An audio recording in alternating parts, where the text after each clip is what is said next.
Welcome to Jurassic Park. You're gonna need a bigger boat. Why don't we just wait here for a little while? Do you want to know what it is? There's no knowing where you might be swept off to. Help me, Obi-Wan Kenobi. You're my only hope. Shepherds we shall be, for thee, my life, for thee. I don't know. I'm making this up as I go. There's a special rug in hell reserved for people who waste good scotch. He peed on my rug! He peed on the dude's rug. Do your worst. Final report of the commercial starship Nostromo. Roads? Where we're going, we don't need roads. Welcome to your feature presentation. Today we are talking about movies coming out this weekend and A Hero's Journey, Luke versus Frodo, Baggins versus Skywalker. With me today is Andrew McKay. Heath, what a pleasure to be here and talk about probably my two favorite characters of all time. Wow. Yeah, this is going to be a great one. We're going to talk about some similarities, some differences, just like the hero's journey as it relates to these characters. And it's going to be a little nerdy today. We're getting a little nerdy. Super. Before this, we've been pretty cool, but we've been pretty business casual, actually. pretty khaki shorts, collared shirts, and now the graphic tees are coming out. So cool. All right. Well, let's start with the movies coming out this weekend. We got two major releases. We've got Despicable Me 4 and Maxine. Yeah. So Despicable Me 4 is Gru, Lucy, Margot, Edith, and Agnes welcome a new member to the family, Gru Jr., who is intent on tormenting his dad. Gru faces a new nemesis in Maxime Le Mal and his girlfriend Valentina, and the family is forced to go on the run. There's lots of different things. Imagine, Heath, you have a fresh baby. I do. You go on the run. He's fresh. With your fresh baby. Yes. You could. He's lightweight and portable. But I would struggle with the Quiet Place type. The Quiet Place type, villains. Just like the sound. I cannot get him quiet. I have a little boy named Hutch. He's a month old, and he will only go to mom. And so it's this, like, I can do all the same tricks that mom's doing, and he's like, "You're not my mother." And I'm like, "But I'm your father." He's like, "I don't even know what that means." Like, I was literally feeding him. I was giving a bottle, and he was just like looking up at me, just like, "How dare you? How dare you stand where she stood?" What's the Godfather? You come to me on the eve of my daughter's wedding. It's like, why are you Italian, Hutch? You. Yeah. Take those cotton balls out of your mouth. Gonna make you an offer I can't refuse. The cotton balls. I love Robin Hood Men in Tights. So good. Like when they pull out the script. Dude, I can't understand what you're saying. Oh, sorry, I just went to the orthodontist. Cotton balls. Cotton balls. Yes. My favorite line. Oh shoot! What is it? It's the pig comment. It's like, no, that's a pig. That's a wild boar, and he like insults to the king. The kid, yeah. Or I probably just messed that up. I can't remember. The prince or whatever. Yeah. No, he says, "Careful, this Robin. Is a wild boar. That's a pig." Yeah. Love it.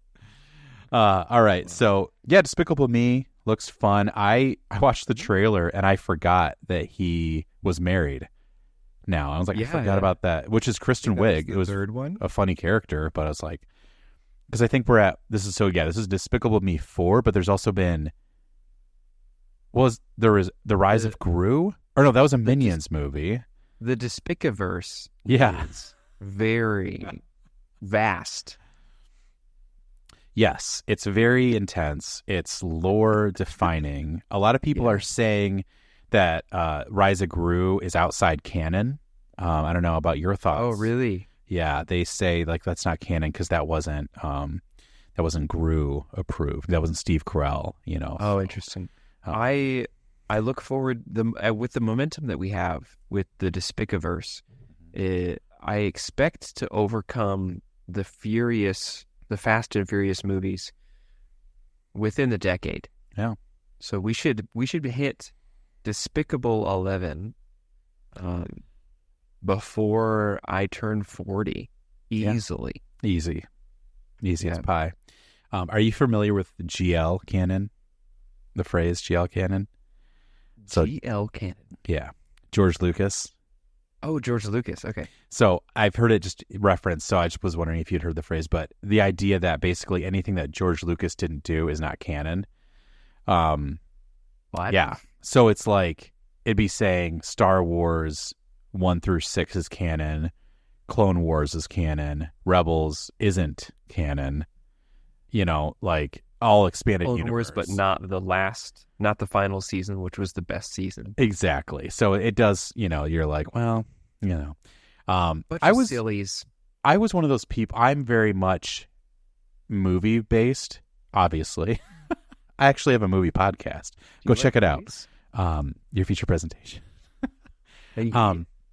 But if it's not in a Star Wars movie, I don't consider it like hard canon. You know what I mean? Just like if someone's like, well, actually in this book, it's like, I don't know. I'm okay if the movie kind of breaks something in a book, like an outside book. I don't know. How do you feel? How do you feel about that? I think canon breakers. Soft canon for me would be like video games, like stuff that happens in Jedi Fallen Order, Jedi Survivor. Yeah.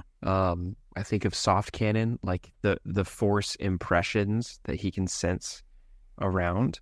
And then when I think TV shows and movies at this point are the same level of canon because of the amount of, like, the budget for these TV shows is so big.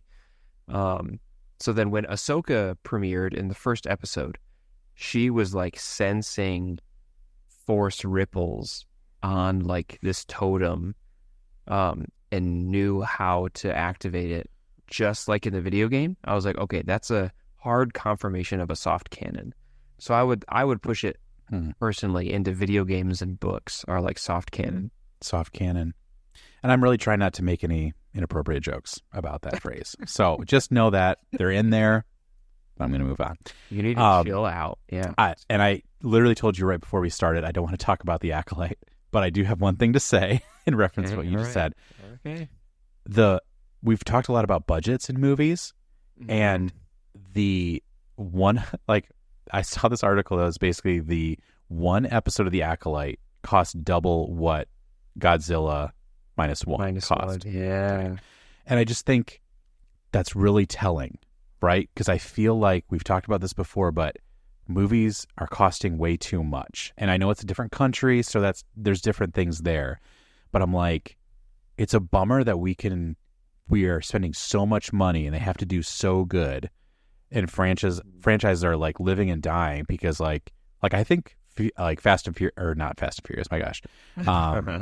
Furious. Furious on the brain. Yeah, Furious. Mad Max is probably done just because it didn't make enough. Yeah.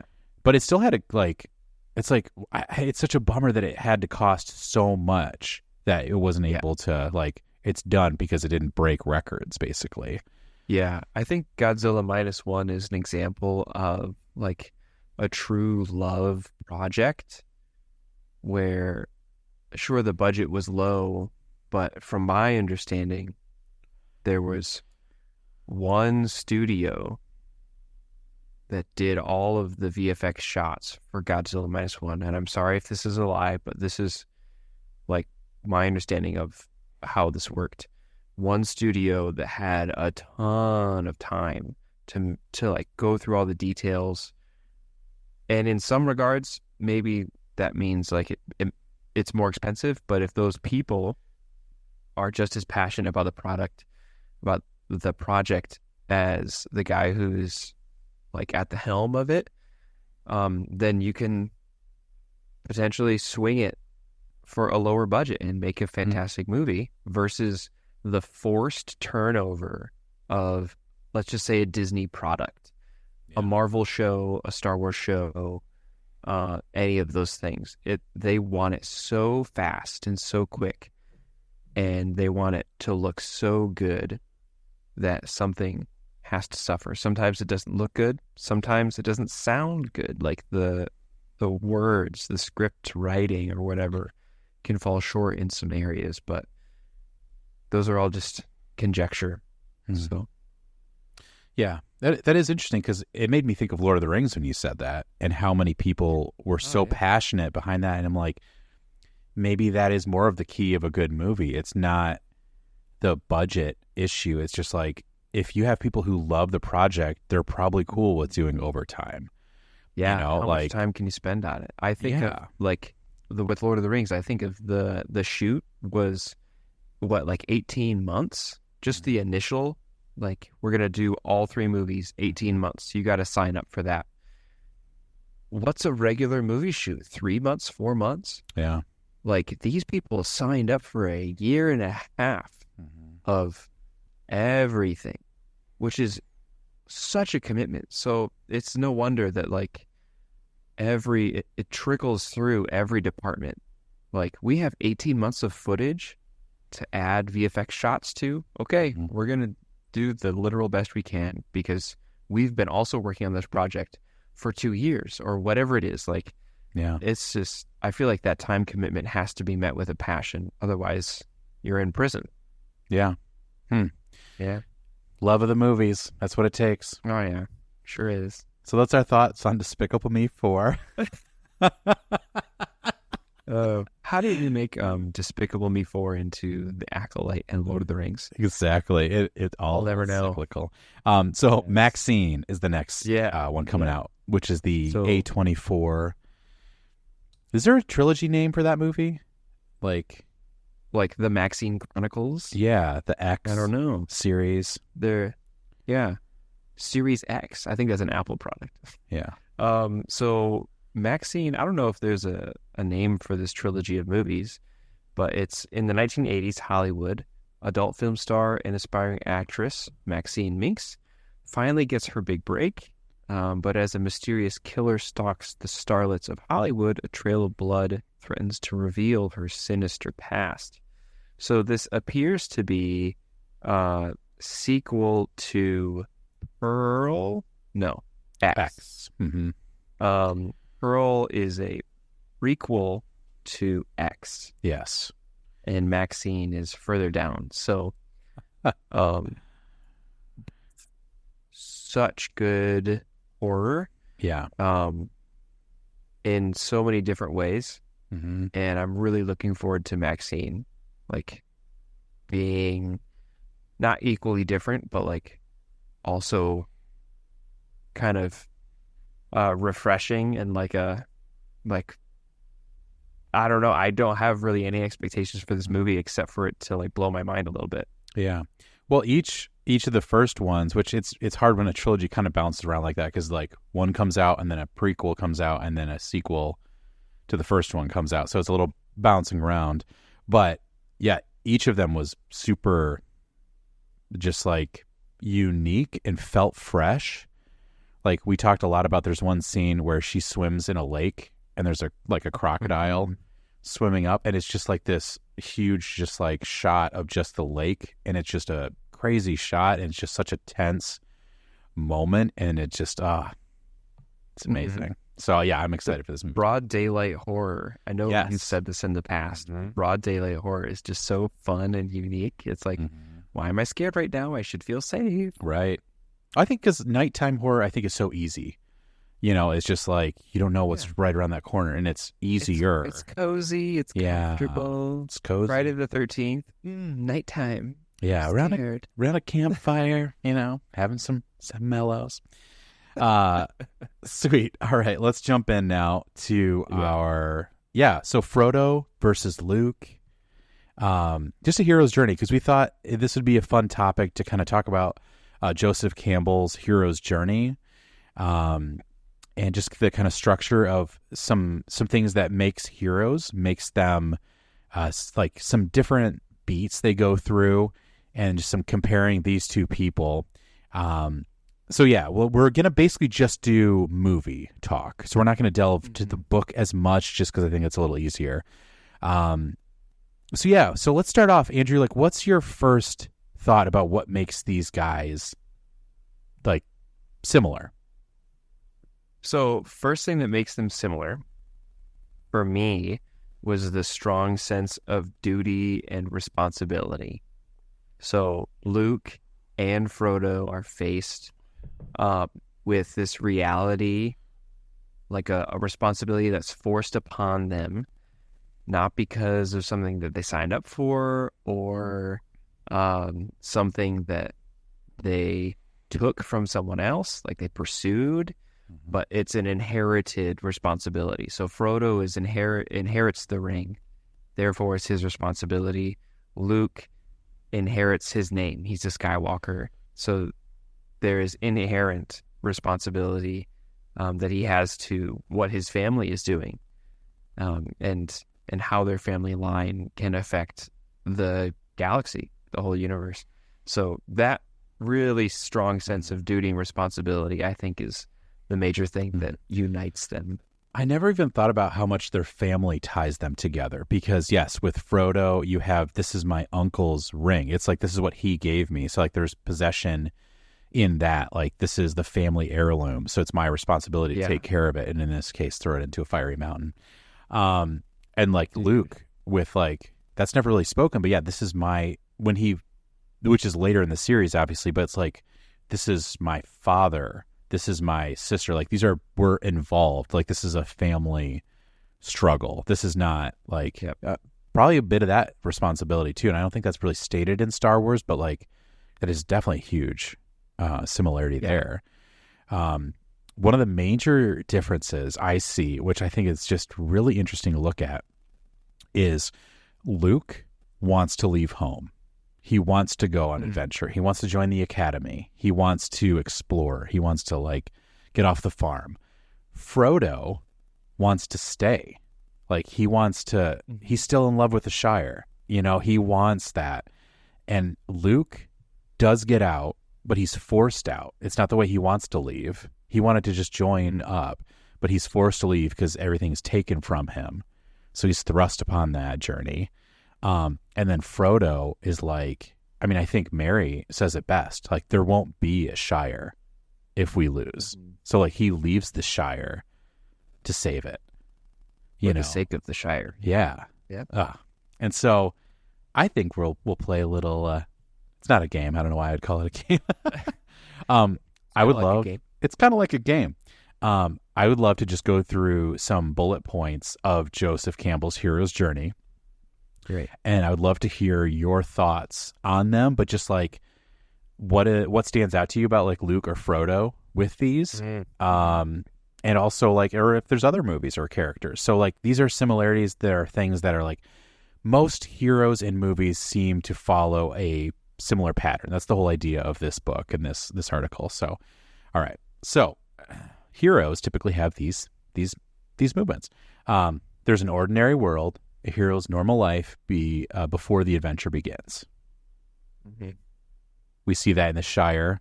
We see that as a moisture farmer. Yeah. So, okay, I'm stopping you immediately because ordinary life for Luke Skywalker is a bad thing. Ordinary life for Frodo Baggins, very good. Yeah. And that, I think you said, that hits to what you said of like, Luke wants to leave and go do something. He doesn't want to be the guy who has to take on the Emperor, but he wants to leave, and Frodo wants to stay. So that like they both have ordinary lives, but they feel different ways about them. Yeah. Yeah, exactly. Which is cool too. Like they both encounter that, but just in very different reactions. The next one is the call to adventure. The hero is presented with a problem, challenge, or adventure. Doesn't ring any bells. I don't know what you mean. So, Obi-Wan, join me. Like, let's go to Alderaan. For Frodo, just presented the ring. Harry Potter, the letter.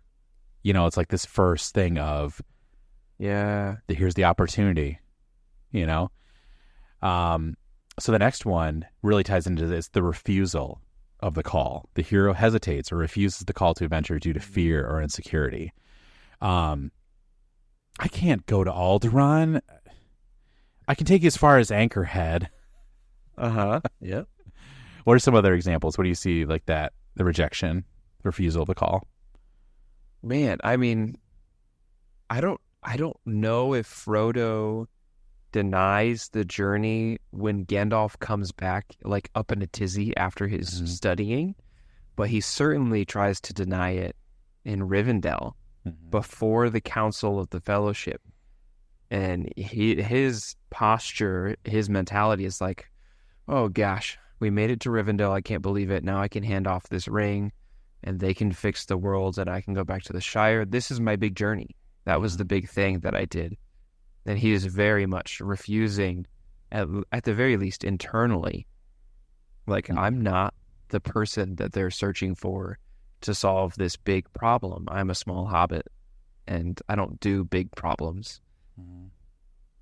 Yes, the world is very big after all, and you are very small. Thank goodness for that. Go. In my head, I also popped in a little Sanderson because I've been very obsessed lately. Tress, not wanting to go on the ship, Yes, just like, well, somebody else will save him, or he doesn't want me, so I'll stay. Kaladin, I don't want to start another rebellion, which if you know, you know. But just like that refusal.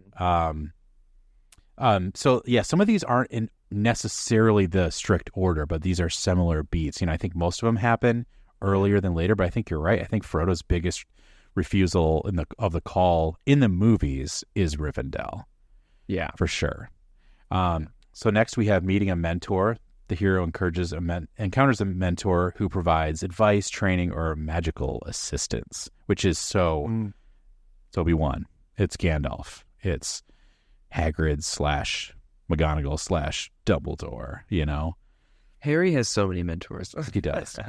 I think that's another thing, too. Like, Harry Potter should probably be in this discussion, too. We probably should just put him in the episode because it's like, he is such another clear indication of the hero's journey. Yeah. So then we have crossing the threshold, which is the hero commits to the adventure and enters a special world, leaving the ordinary world behind. Oh,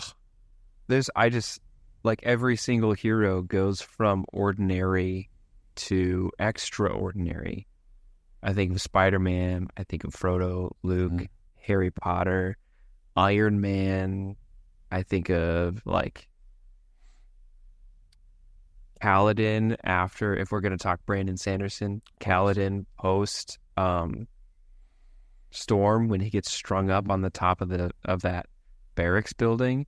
I think that is the shift for him from ordinary military man who you're questioning stuff about into something's different and really special about this guy, and he realizes it. He's like, I am unique. I am special.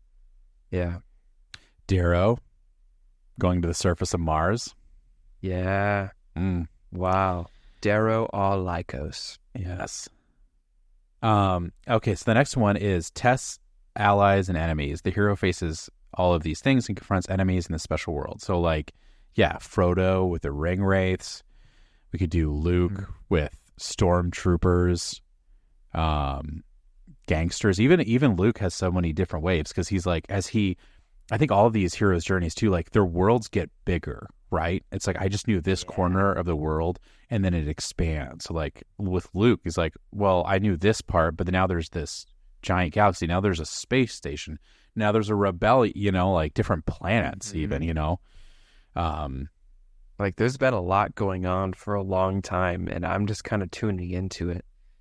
There's a lot of whiplash that happens for a hero, which I think is a really admirable thing about a hero in these different steps that we're talking about, is that they can cope with this somehow. I think maybe that is the most heroic aspect of most of these personalities, is that they can be introduced to this vast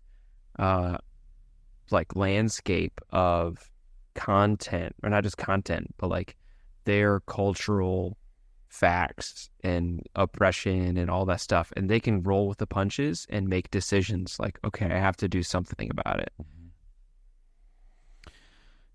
I'm going to read these next two back to back because I think they go together so well, and I think you'll understand when I read them both. But so number 7 is approaching the innermost cave. The hero approaches the central crisis or main conflict of the journey. And the next one is the ordeal. The hero faces a major challenge and often encountering their greatest fear or near-death experience. George Lucas is very big on that. He is so much a student of Joseph Campbell in the hero's journey. And like literally innermost cave, Luke walks into a cave. Okay. And, faces his greatest fear. Yeah. Yeah. And so like, Which I is think in part himself. right. And I think there's some, and especially in movies, I think we can see that in each movie. And then we can also see that in a trilogy because he faced his biggest fear in the cave, and it was a metaphorical fear. But then we also know, spoilers for Return of the Jedi, but when he's offered power and ease, he says no and almost dies, and like loses a hand. And so that's that all tied together. Like with Frodo, like I think about the Fellowship when he's they offer to just take the ring. And there's no promise of power, but there's promise of ease. Like, he's not trying to kill him at that point. He's saying, give me the ring. And he's trying to get the ring. It's not sword to your neck. It's just give me the ring. And then Frodo says no, and that's when he gets stabbed, Yeah. Oh, interesting. Wow. What do you see any other in stories or just like either of those? I guess like facing the self or the ordeal. I think you hit it. You got it. What number are those? So 7 and 8. Okay. So we got 4 more. Okay. So the reward is next, seizing the sword. The hero gains a reward, which is like an object, a knowledge, or reconciliation. These next ones, I'll just go through the rest of them because I feel like we can kind of talk all of them, but I just think they're interesting to kind of, because stories, and I think that's when stories are interesting, is they mix these up. They change up that. So the reward, so the road back is next. The hero begins the journey back to the ordinary world, often facing further challenges. I mean, I thought of the end of Fellowship, the book, but we're not going to talk about the book. No, sorry, The Return of the King, the book. Resurrection, the hero faces a final test where everything is at stake, often involving a climax where they're reborn or transformed. Return, and then the last one is return with the elixir. The hero returns to the ordinary world with the elixir, a boon or a knowledge that benefits the community. Whoa. Yeah. So with the elixir one, how often do you think that happens in modern media? Do you think that we have stories still that are being told where, hey, this is the solution? Or do you think most people leave it pretty gray? Because that seems to be my feeling. That they're gray? I think most movies that contain hero stories or books will say the immediate solution has been found for this problem that I made you care about. So there's resolution there. But also there's some other stuff. And some people would say that's like a money grab, like an opportunity for more content. I don't think so. I think that's just the temperature of the culture. Yeah. Of our Western culture. I think of Red Rising. Like, there's 3 books. We talk about these books sometimes, but we are both big fans. The trilogy could have ended, and you can end it there if you want, but there's a lot of stuff that is brought up in the end of that book, and you're like, that's not the initial thing I was worried about, but that's a good point. Like, how's that going to pan out? Yeah.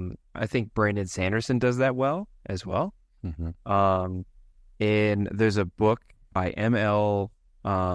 Wang, called The Sword of Kaigen that I read recently, and that does that amazingly. Like, the one thing you care about is resolved, but there's so much that is technically unresolved that, like, he reminds you of at the very last second.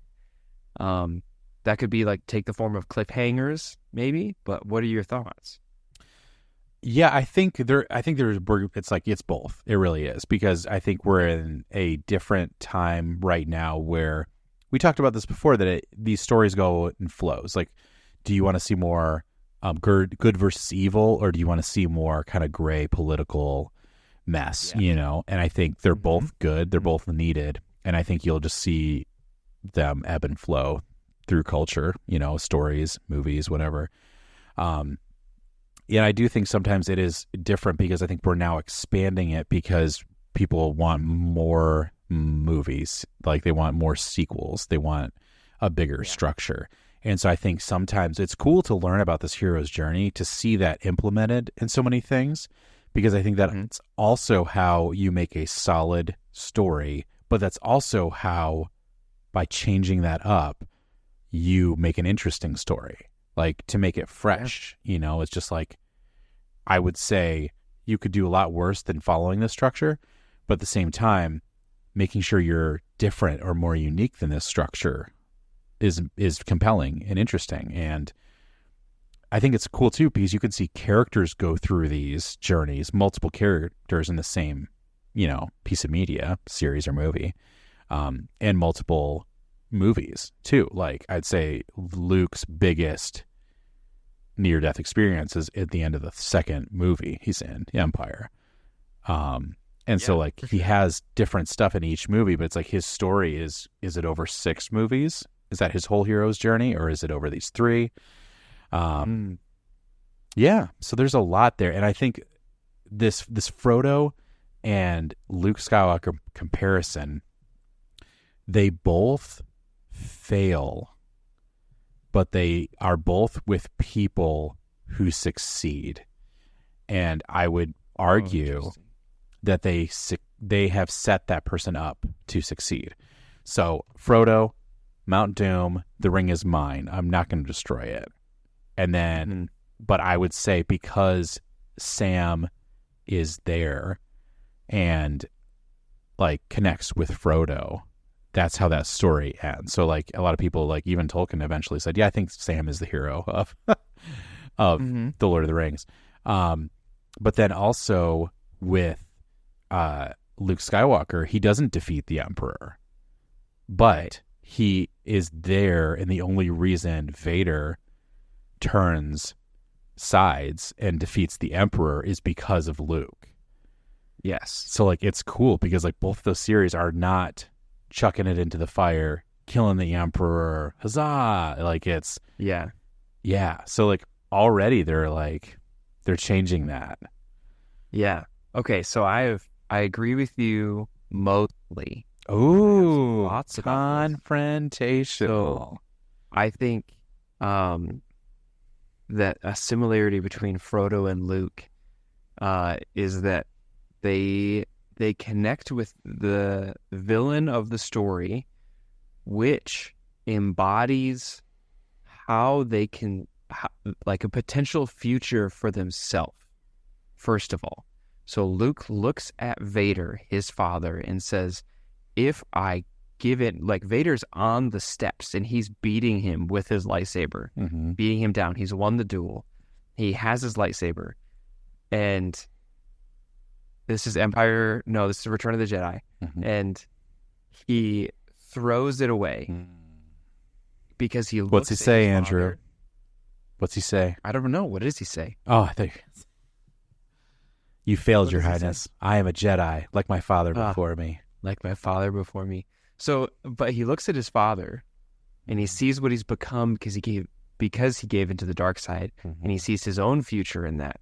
If he says, if I strike down in fear for what my father could do, if I strike him in hate because of what he has done, then I'll give in to the dark side and I will become him. And so he connects with Vader on a super personal level because he sees his future self, a potential future in him. Frodo, when he realizes who Gollum is, he sees himself in that. A hobbit who has spent too long with the ring, who coveted the ring, and it corrupted him.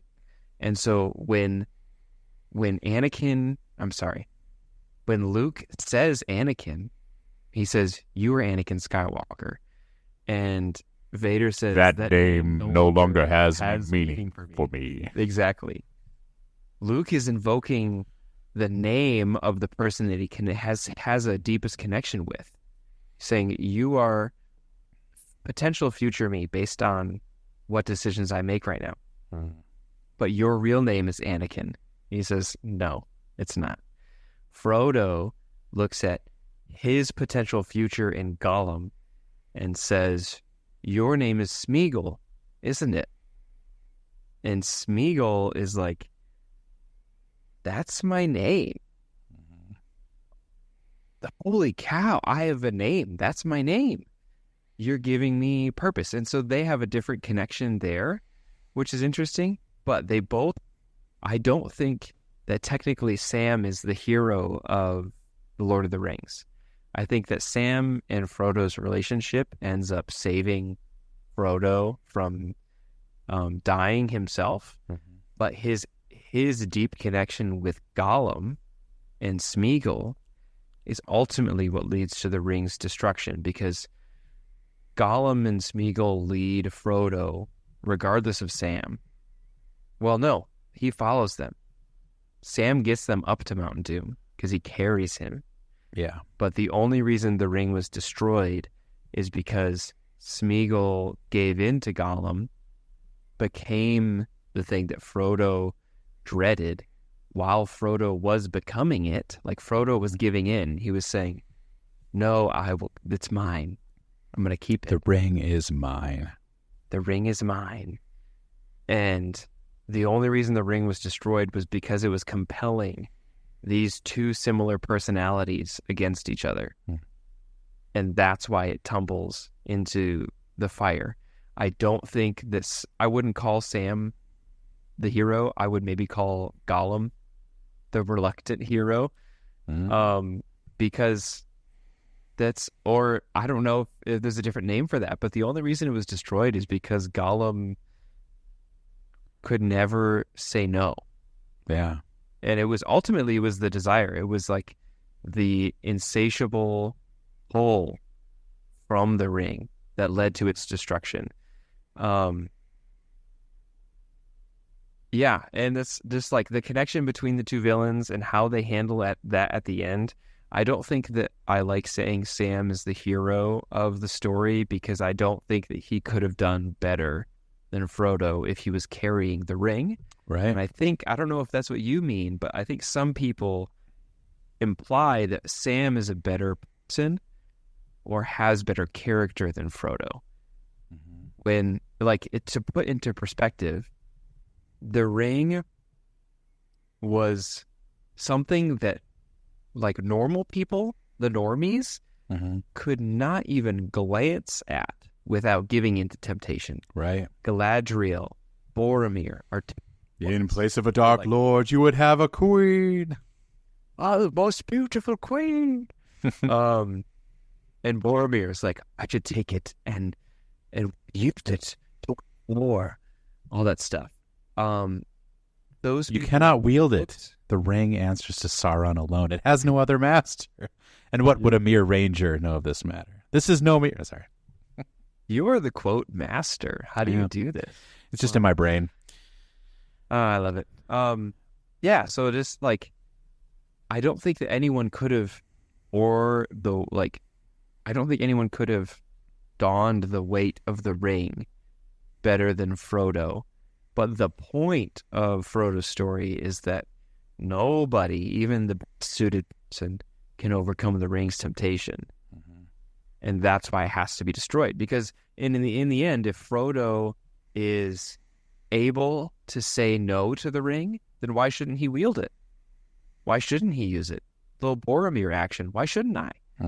Right? Long as his father, the steward of Gondor, kept the forces of Mordor at bay. By the sweat and blood of our people are your lands kept safe. Give Gondor the weapon of the enemy. Let us use it against him.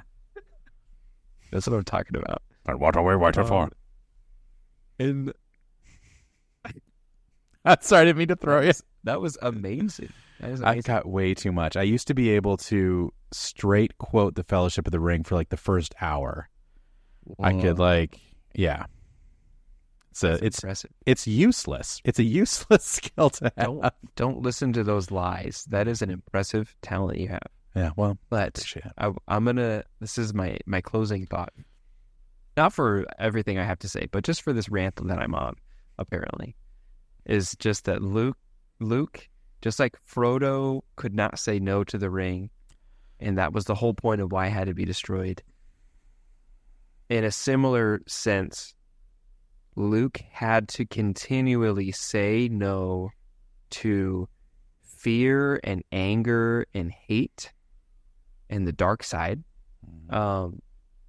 Because once you delve into that, there's no turning back. And he was able to recognize that very young by looking at his father, which is why I think his true story arc is the 6 movies.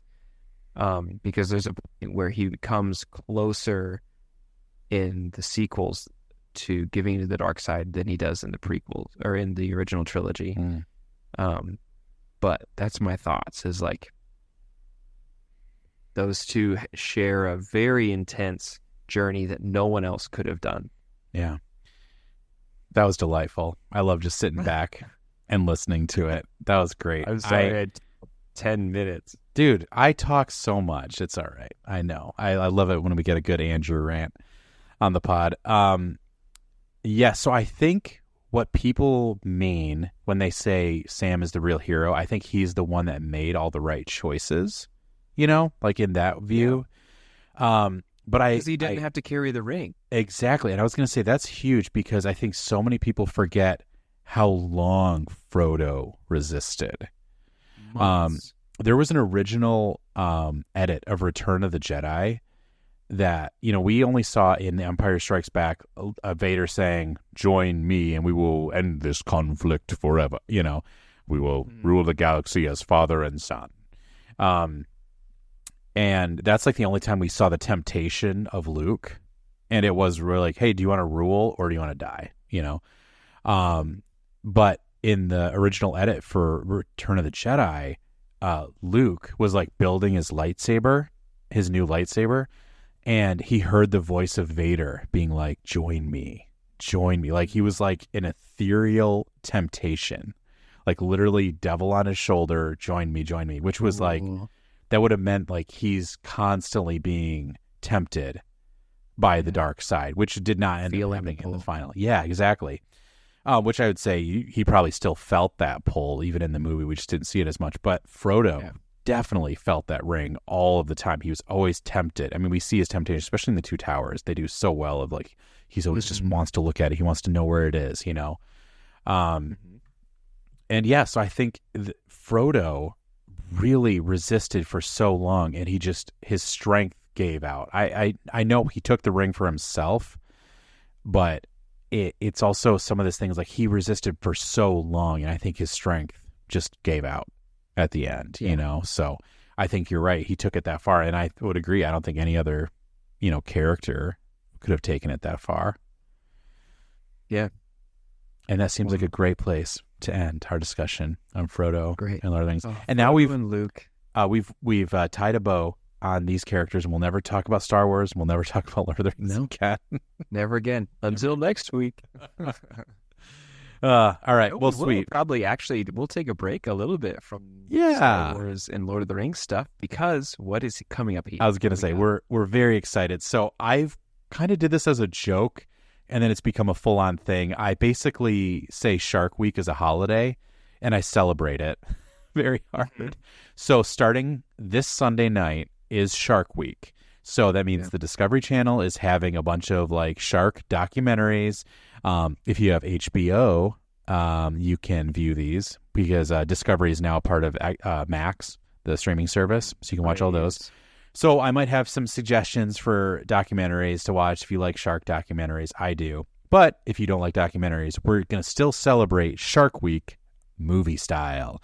So we are going to start off the week. We are going to give you 2 shark-themed cocktails that we think you should enjoy on Shark Week. Wednesday, we're doing an episode on the top 10 shark attacks in movies.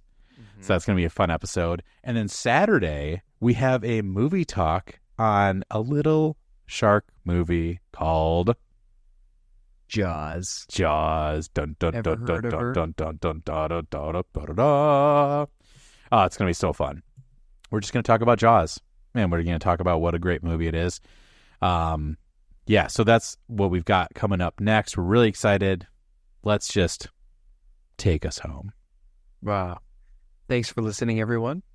If you're watching our full video show on YouTube, you can see that it's very dark in my room for some reason, and I will turn the lights on next time. However, if you're not listening to that, check it out. It's on YouTube. It's really cool, really fun time.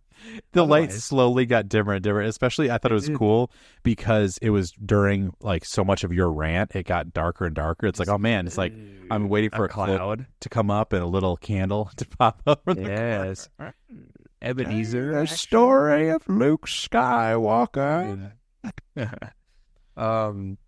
Otherwise, all of our audio cast is anywhere you can get podcasts. Thank you for listening. Share it with your family, your friends, your grandma, your grandpa. They would probably love to hear us talk about Star Wars, as all grandmas and grandpas do. They do.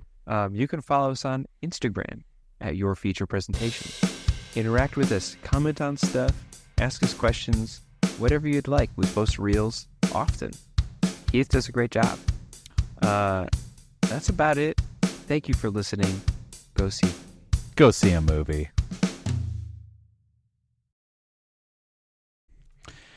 Here's a little bit of bonus for the episode. It is July 3rd today. This is my wife's birthday. So I just wanted to say happy birthday, Emma. You're amazing. I love you. And I hope you have a great day.